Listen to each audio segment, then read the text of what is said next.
Video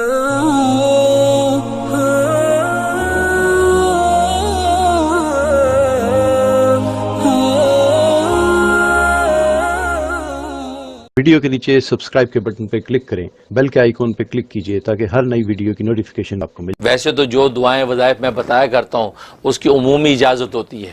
specific کسی ایک کو اجازت دینا ضروری، کسی ایک کو دے بھی دی تو آپ جتنے بھی لوگ سنتے ہیں تو میری طرف سے سب کو دلی اجازت ہوتی ہے، وہ میرے جو وظائف کر سکتے ہیں، اگر وہ سیم ان کا مسئلہ ہے تو بالکل کر سکتے ہیں۔ اور تیسرا، اگر پیٹ میں درد ہے، پیٹ میں درد ہے یا السر کی تکلیف عام طور پہ ہو جاتی ہے، اس کی جلن ہے، تو 7 مرتبہ یہی سورت جو سورہ کوثر پڑھ کے ایک چٹکی نمک یوں لی اور پڑھ کے اس کے اوپر دم کیا اور وہ چاٹ دی،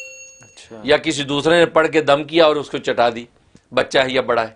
تو جناب وہ 1-2 دفعہ چٹانے میں ہی انشاءاللہ جو ہے اس کے پیٹ کا درد ختم ہو جائے گا۔ اگر صبح چٹا دی ہے، اب دوسری چٹکی شام کو چٹائیں، انشاءاللہ جو 2-3 دن میں ہی جو کسی قسم کی پیٹ کی تکلیف جو وہ رفع ہو جاتی ہے۔